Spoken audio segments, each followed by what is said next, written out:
We're counting down the 20 forgotten things American men did with a pocket knife in 1955. Back when nearly every man carried a pocket knife, the knife was less a weapon than a tool for living, pulled out 100 times a day for jobs we now hand to gadgets, machines, or no one at all. From the workbench to the riverbank, from the front porch to the factory floor, each entry tells a story of skill, self-reliance, and quiet pride. Expect tasks your grandfather did without thinking, rituals passed from father to son, and the slow surrender of the everyday blade. Which forgotten use tops our list? Let's begin the countdown with number 20. Number 20. Cleaning under the fingernails was the first thing a man did when he sat down to wait, pulling the small blade and running it under each nail to scrape away the grime of the workday before supper or before church. In 1955, a factory hand or a farmer came home with grease and soil worked deep into his hands, and the pocket knife was his manicure. The fine secondary blade on a Barlow or a Case Stockman was kept just for this, never used on rope or wood that might dull it. Men did it on the streetcar, on the porch steps, in the waiting room at the barbershop, the gesture so common it drew no notice at all. Fathers taught sons to clean their hands before a meal, and a boy felt grown the first time he was trusted to do it himself without nicking a finger.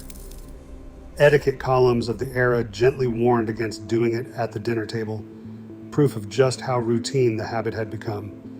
Today we reach for clippers, files, and salon chairs, and the notion of cleaning your nails with the same blade you would use on an apple seems strange.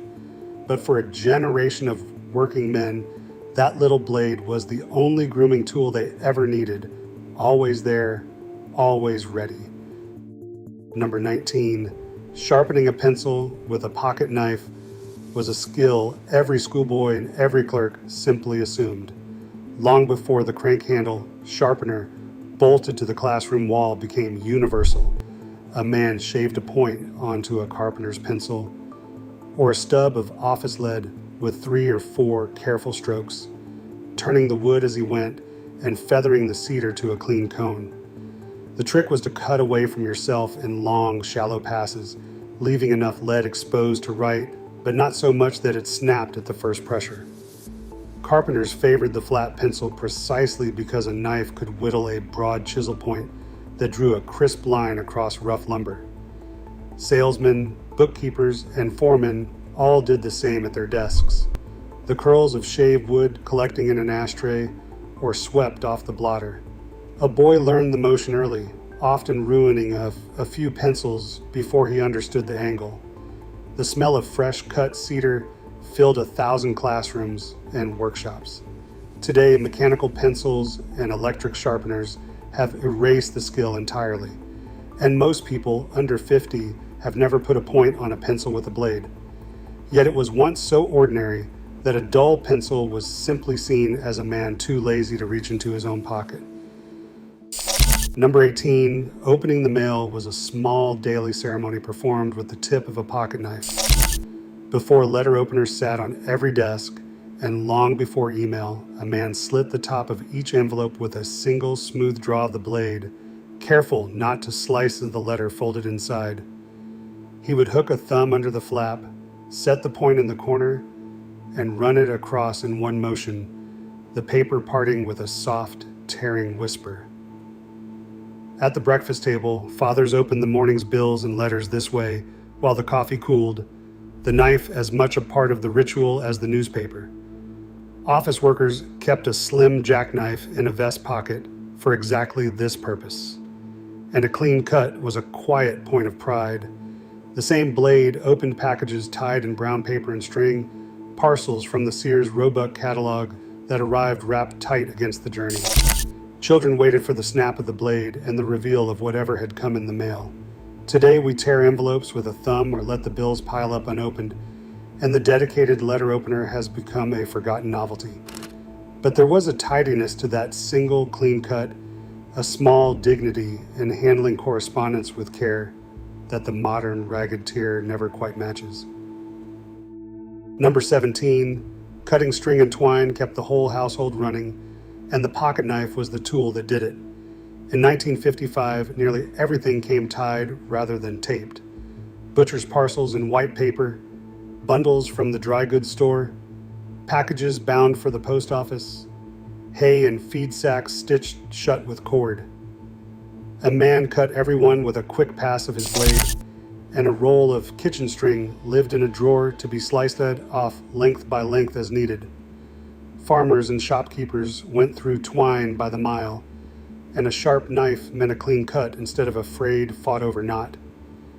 Gardeners snipped lengths to stake tomatoes, and grocers tied parcels in seconds, slicing the string with a blade kept on the counter.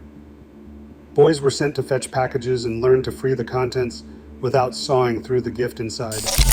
The cut twine was saved, wound into a ball, and used again because nothing was wasted. Today, packing tape and self-adhesive everything have made string nearly obsolete, and scissors handle whatever cord remains. The constant little task of cutting twine, repeated dozens of times a day in every home and shop, simply vanished, taking with it one more small reason a man kept a blade within reach. Number 16, using the blade as a screwdriver was a habit so universal that knife makers ground their main blades with a sturdy tip just to survive it. A loose cabinet hinge, a screw backing out of a door plate, a battery cover on a flashlight. A man didn't go hunting for the right tool. He flicked open his pocket knife, set the tip in the slotted head, and turned. Every screw in 1955 was a straight slot, perfectly suited to the edge of a blade, and the round-tip Phillips that defeats a knife had not yet conquered the hardware drawer. Repairmen, farmers, and fathers tightened, loosened, and pried with the blade dozens of times a week, and the practice was so common that it was the leading cause of broken knife tips in the country. Pocket knife advertisements quietly bragged about strong points in tempered steel, knowing exactly how men actually used them. A boy watched his father snug down a screw with the blade and learned that a knife was a whole toolbox in one hand. Today, we keep multi-tools and dedicated drivers in every drawer, and using a knife as a screwdriver is treated as a beginner's mistake. But for a generation that prized improvisation, the blade as driver was simply common sense, the fastest fix for the smallest problem. Number 15, stripping wire was a job the pocket knife handled long before anyone owned a proper pair of strippers. As electricity reached more farms and homes through the post-war years, men wired their own outlets, fixed their own lamp cords, and spliced their own extension wires, and the blade did all of it. The skill was in the touch. Score the insulation lightly all the way around, just deep enough to part the rubber or cloth covering without nicking the copper beneath, then slide the sheath off the bright wire. Cut too deep and the wire would snap off later under the screw terminal. Electricians and handymen learned the exact pressure by feel, rolling the cord against the blade in a single practiced motion. Radio repairmen and hobbyists tinkering with crystal sets did the same on fine gauge wire, working delicately under a desk lamp. Rural men wiring up barns and outbuildings stripped hundreds of feet this way. A father teaching his son to fix a frayed lamp cord passed along not just the technique, but a quiet confidence that a man could mend his own house. Today, cheap wire strippers and a justified fear of doing your own electrical work have retired the practice, and most people would never dream of trusting a folding blade with live current.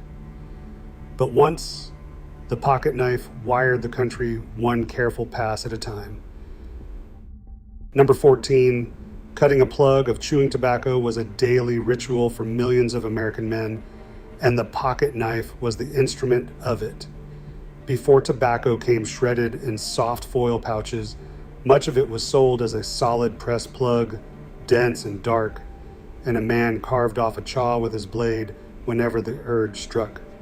He'd shave a corner off the brick, work it into his cheek, and slip the plug and the knife back into his pocket together. Farmers chewed through long days in the field, factory men through their shifts, and old-timers on the courthouse steps whittled and chewed in equal measure.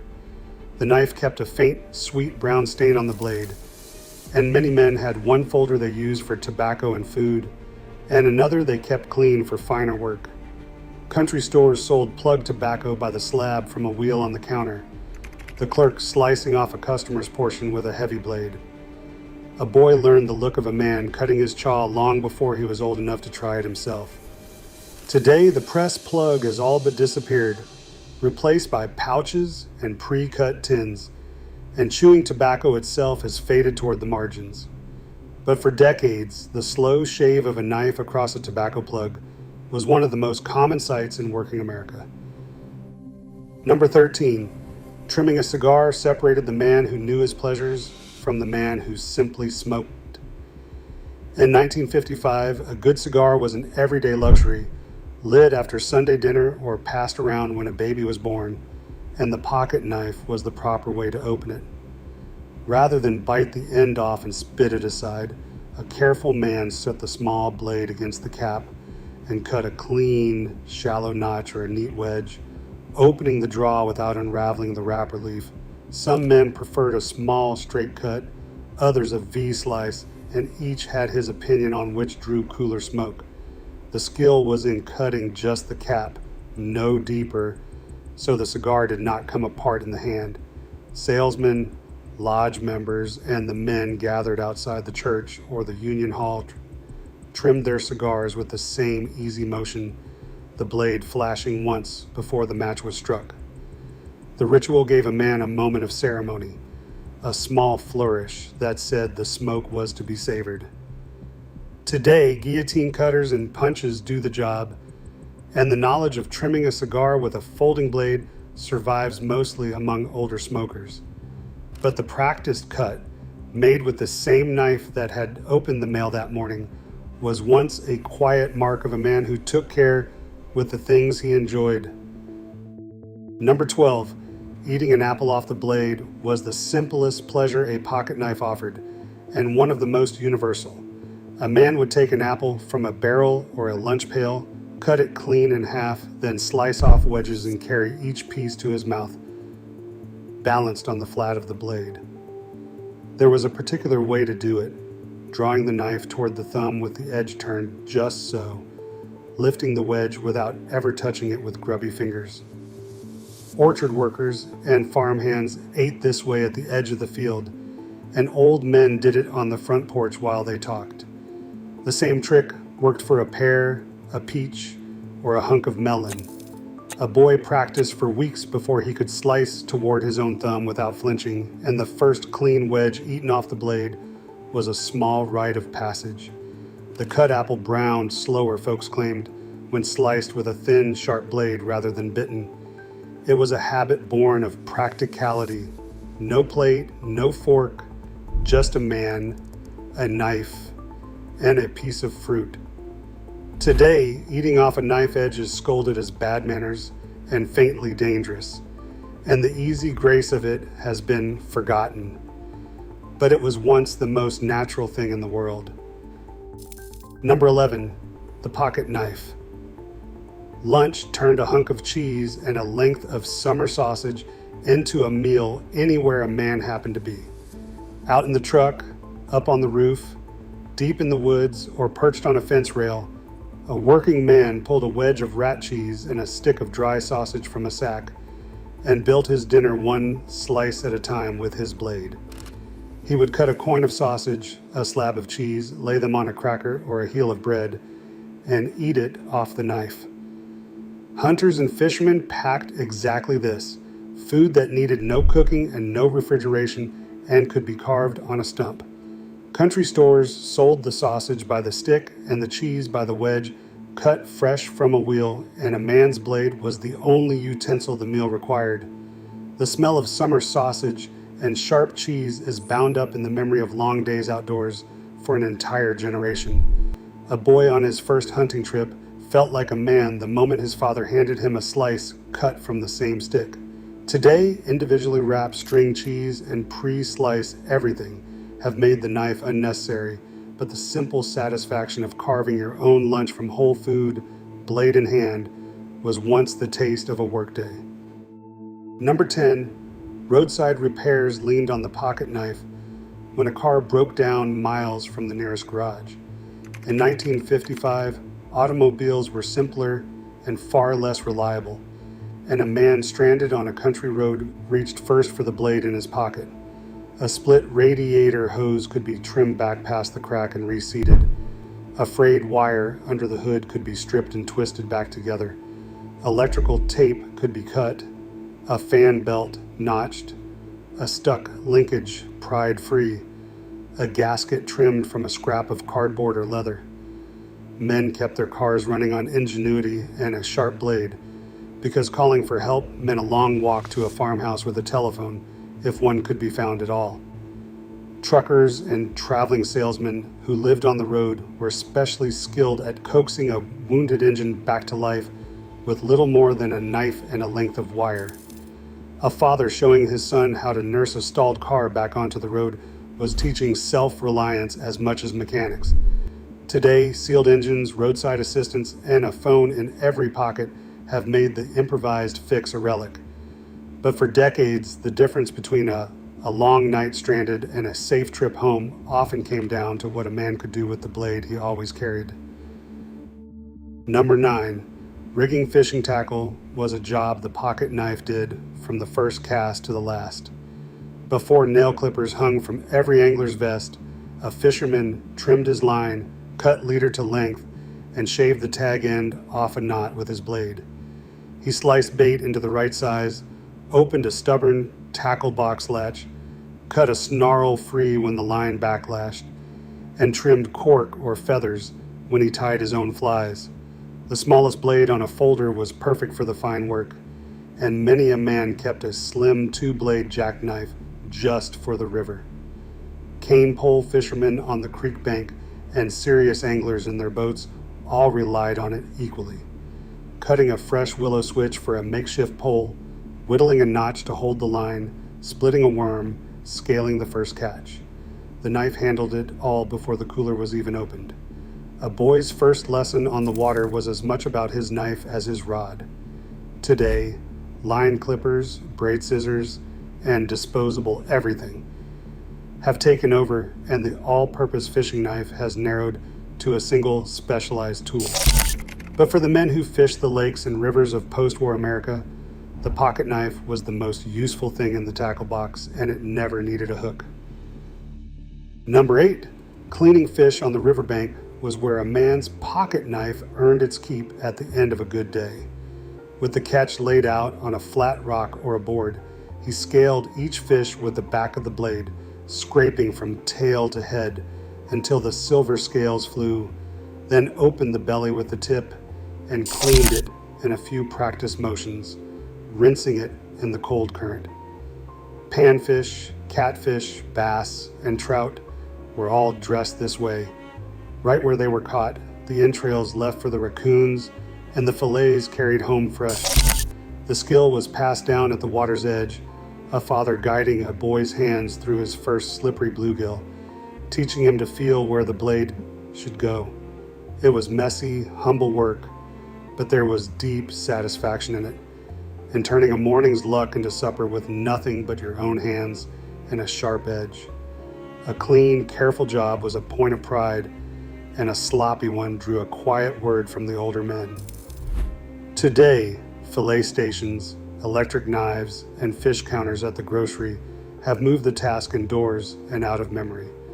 But the sight of a man crouched at the river, cleaning his catch with a folding blade, was once as common as the sound of the water itself. Number 7, field dressing game was the most serious task a hunter's pocket knife performed, and a measure of the man who carried it. When a deer was down or a brace of rabbits taken, the work of dressing the animal in the field fell to the blade, and doing it cleanly and quickly was a skill earned over years. A hunter opened and cleaned his game where it fell, lightening the load for the long carryout and keeping the meat sound for the table. Squirrels and rabbits were skinned with a few sure cuts, the pelts sometimes saved, the meat bound for the stew pot. Nothing was wasted, and a family that hunted ate well through the winter on what the season provided. Fathers taught sons the careful, respectful business of it, and a boy's first dressed game was a milestone he remembered all his life. The knife was kept honed sharp for exactly this, because a dull blade made hard, dangerous work of a delicate job. Pelts and meat both spoke to a man's competence in the woods. Today, far fewer families hunt for the table, and those who do often carry specialized gear, so the all-purpose pocket knife has stepped back from the role. But for generations of American men, the blade that dressed the season's game was the same one in their pocket every other day of the year. Number 6, cutting baler twine and 100 other farm chores kept the pocket knife in constant motion across rural America. On a working farm in 1955, a man's blade was out of his pocket from sunup to sundown. He cut the twine off hay bales by the dozen, freed tangled rope, sliced open fee sacks, trimmed harness leather, cut a hoof clean, pulled splinters from a horse, and whittled a peg to mend a fence. He notched and marked posts, cut grafting wood in the orchard, and trimmed the tomato plants in the garden. A farmer without a knife was a farmer who couldn't work, and a dull one was nearly as useless. So a whetstone sat on the windowsill, and the blade was touched up most evenings. The knife was as essential as the boots on his feet. Farm boys carried one from a young age because the chores demanded it, and a father judged a son partly by how he kept his blade. The constant small cuts of farm life, repeated thousands of times a season, made the pocket knife the single most used tool a working man owned. Today, mechanized balers, plastic everything, and specialized equipment have absorbed many of those jobs, and far fewer hands work the land at all. But for the family farm, the everyday blade was simply indispensable. Number 5, digging out a splinter was the homely medical job the pocket knife handled, and when a sliver of wood or a thorn worked its way under the skin. A man brought in from the barn or the woodpile with a splinter in his palm sat at the kitchen table while someone, often his wife or his mother, sterilized the tip of the small blade in a match flame and worked the splinter free. The point of a fine blade was just sharp enough to lift the skin and tease out the offending sliver, and a steady hand made quick work of it. Fathers did the same for their children, holding a small hand still and talking gently while they worked, a moment of rough tenderness remembered long after the splinter was gone. The flame, the careful pick, the triumphant lift of the sliver onto the blade. It was a small drama played out in every household where men worked with wood and metal. The same blade that built things and fixed things also tended the small wounds those jobs caused. Today, fine tweezers, sterile needles, and a trip to the urgent care have replaced the kitchen table operation, and the idea of digging at a splinter with a pocket knife makes people wince. But for a practical generation, the blade that caused so few injuries also cured this small one. Number 4, carving initials into the bark of a tree or the soft pine of a fresh board was how a man or a boy left a mark that would outlast the moment. A sweetheart's initials cut inside a heart on the trunk of an oak, joined by a carefully carved plus sign, was a declaration meant to grow and last for decades as the bark healed around it. Young men carved them on the tree behind the schoolhouse, on the rafters of the barn, on the underside of a porch rail, on park benches and bridge timbers and the walls of duck blinds. A soldier shipping out left his name and the year. A boy marked the fort he built in the woods. The pocket knife was the only tool needed, and the slow, deliberate work of cutting clean letters into living wood was a kind of meditation. Carved initials turned up everywhere.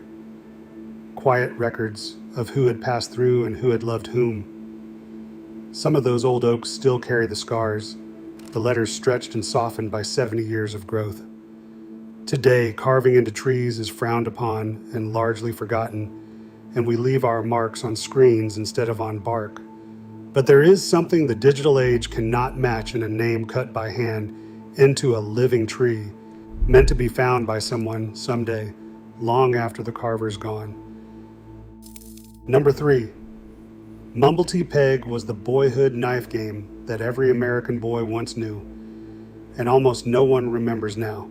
Two boys would square off in the dirt or the grass, taking turns flipping an open pocket knife from various positions, off the knuckles, off the elbow, off the nose, off the chin, each throw meant to land the blade stuck upright in the ground. Miss the stick or fail the trick, and your turn passed to the other. The loser, in the oldest version of the game, had to pull a small peg from the ground with his teeth, mumbling into the dirt, which is where the strange name came from.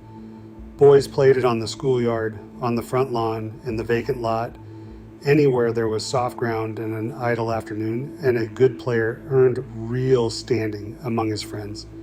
It taught a boy to handle a blade with confidence and a light touch, and it was as ordinary a pastime as marbles or Mumble the Peg's cousin, Stretch. Today, the game has vanished so completely that most people have never heard of it, swept away by a world that no longer hands children knives and finds the whole idea alarming. But for generations, Mumble-T Peg was simply what boys did with the blades their fathers had given them, the dangerous, glorious play of another America. Number 2, whittling whistles, toys, and slingshots was the magic a father performed that made the pocket knife seem like the most wonderful object in the world.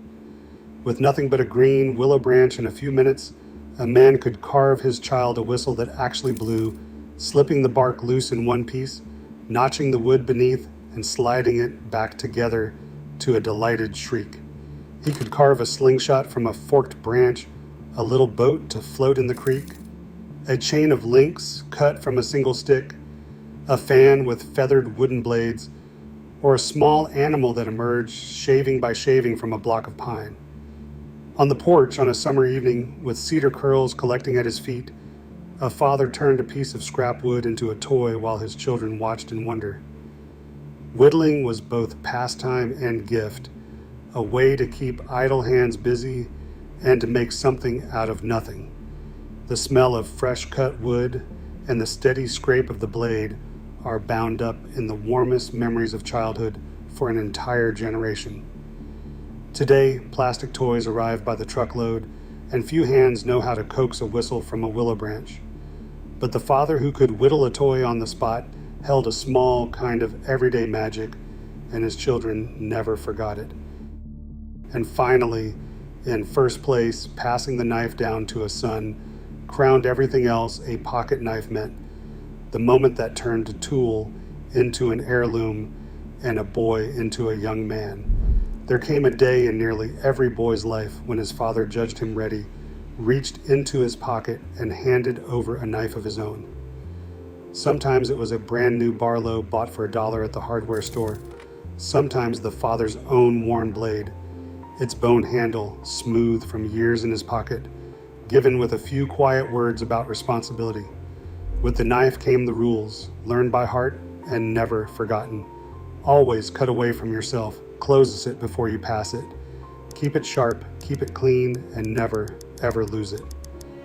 A boy carried that first knife with enormous pride, and the lessons that came with it about care, about trust, about being counted on, shaped him as much as anything his father ever said.